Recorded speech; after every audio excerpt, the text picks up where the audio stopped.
Hey guys, good morning. I just want to be really realistic with you. It looks like I just rolled out of bed because I kind of did. Not just now, but a few hours ago, and I didn't really feel like changing out of my robe and pajamas. So my hair is in a pop knot bun. I got my headphones on. I mean, I don't look spectacular, but you know what? This is realistic life. I don't get dressed up every day. I'm a stay-at-home mom. That's the reality. You know, my job is to keep myself, my family fed, my home organized and clean. Does that happen all the time where my home is always organized and clean? No. The priority is keeping people fed, safe, warm, happy, thriving, make sure that their needs are met. Just wanted to get on here and encourage you to take things slow. I don't know why that message just really sticks out to me. I used to feel guilty for being slow. Like, when I mean slow, I mean being intentional about your actions. Like, I'm gonna lay down in front of the fireplace and stretch. I'm gonna pray in my room and just be quiet and not worry or think about things that are in the outside world, or even problems I have personally or relationally or whatever.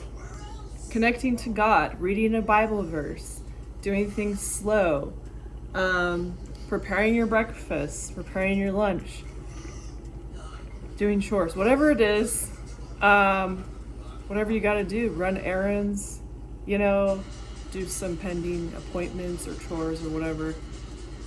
I just feel like now in this day, I just want to be slow.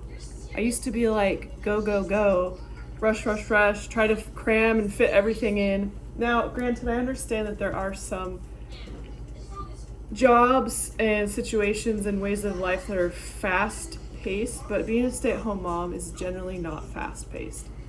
That's the reality. And I'm getting used to it, but my personality is not generally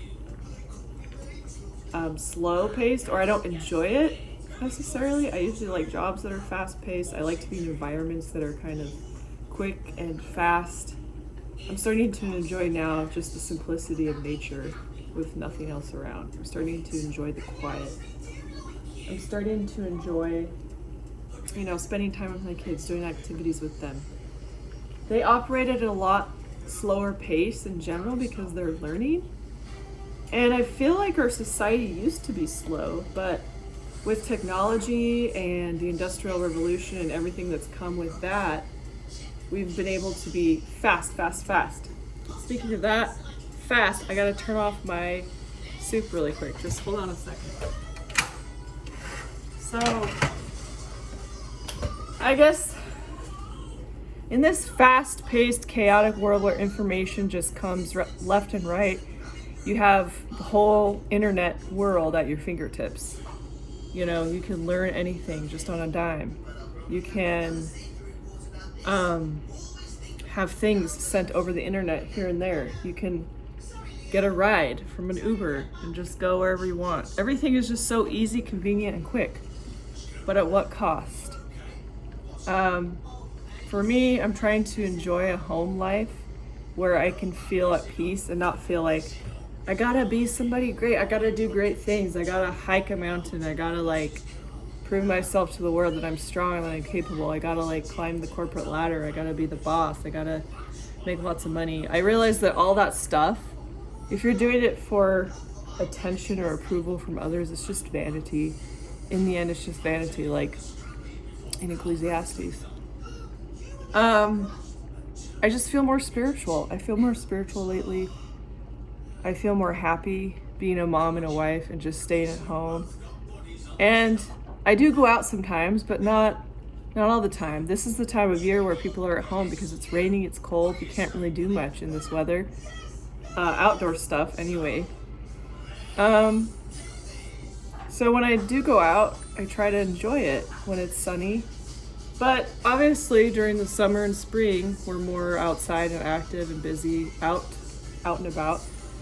But this is the time of year where people are at home more. And so I'm trying to enjoy the comforts of home. Baking, cooking, fireplace, reading books, meditation, playing my musical instruments, writing songs, singing, doing some of those old hobbies I used to do, painting, drawing, things that used to bring me joy, just the simplicity, those quiet, focused moments, instead of always being connected to the internet or focused on other things that I can't control. And then even I feel guilty sometimes, like, how is it that I'm over here in the West enjoying this peaceful, nice life, being Christian? Meanwhile, there's Christians around the world being persecuted, being killed for their beliefs, like in Africa, Nigeria, Sudan. That's my timer for the other food. Just hold on a sec. And there's people that live in oppressive communist countries where they have to hide their faith, or they can't meet and gather and worship together, fellowship together. Churches aren't allowed. There's people in, the Middle East who are in a war zone, who are starving to death, or being persecuted, or just, suffering violence in the war. There's people that are suffering from earthquakes, from natural disasters, such as typhoons, hurricanes, tornadoes, floods, all that stuff. People suffering from, job loss, maybe loss of a family member, death. So when I think about it, all these things happen in life. It's prophesied in the Bible. Death, destruction is all around. Some of it is man-made, some of it is natural, that God allows. Like when we talk about those earthquakes and storms, God allows that. Man can't control those things, really. Maybe a little bit of, climate change or global warming, to an extent. But when you think about these big global issues that might make a person's life difficult or miserable or hard, how can I be so peaceful about it and, act like, that's their problem, it's not mine? I don't feel that way. I feel that I have a responsibility to pray for those that are suffering, especially Christians, but also to pray for my enemies as Jesus instructed, and to pray for those that don't know Jesus yet, that one day they might know Jesus. So I feel like that's our duty as Christians. We can enjoy our peaceful, nice life, and we have all our needs met. We don't live, also poverty, it's another thing I was thinking about. People, that's their reality, and that's all they've ever known, and maybe all they ever will know. And I think, how can I make a difference? Well, there's a lot of ways you can make a difference. If you feel called or led to give of your time or your resources to volunteer to help people that are less fortunate, that are suffering somehow. And then I think about people that are suffering from chronic illnesses or some sort of physical ailment, and praying for them too. So while there is death, destruction, and darkness all around, there is still the light of Christ shining within us, and we could still have that peace. Even if maybe right now we're peaceful, we might find ourselves in a situation where we don't have as much peace around. Maybe we end up being the victim of a crime or of war or of a natural disaster, accident, car crash, or a health issue comes upon us, or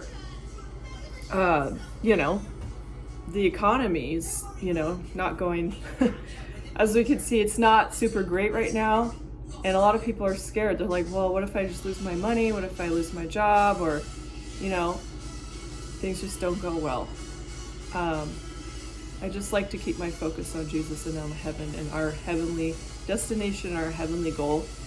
So whenever Satan or evil demons try to come in and take away my peace and make me feel guilty for feeling peace, or make me feel like, oh, well, you're next, you're going to be, attacked, or this is bad stuff is going to happen to you, I think about Job.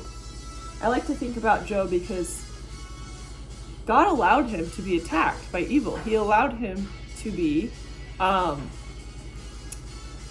not persecuted, I can't think of the right word off the top of my head, to be tested, to be tried, and to endure those hard things, whether it was losing his family, pestilence or health issues and destitution, being homeless or poor, or not having enough to eat or drink, or some other need not met. And even enemies, people, his friends supposedly, but they weren't really good friends, that discouraged him. So you think about that and what he endured, and I also like to think about what Paul endured. He was in prison. I mean, and we also can see right now that there are Christians being imprisoned. And so Christians are persecuted all the time, all throughout the age. Is it always covered by the news media? No, it's not. But we just got to remember that,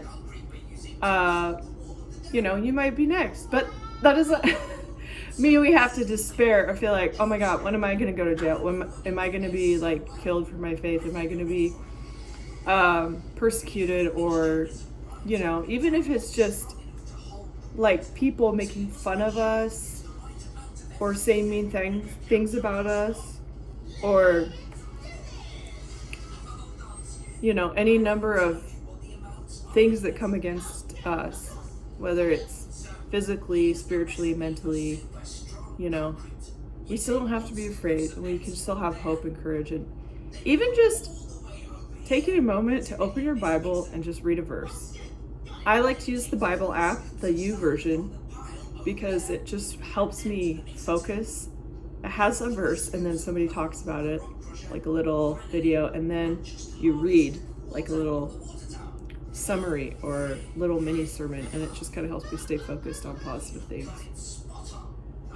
So that being said, I think I'm going to end the video here. I don't know how this audio is going to sound with these Bluetooth headphones. It might sound bad, but you know what? Hopefully it'll just work, and I'm really not going to edit this. I don't really like to do video editing.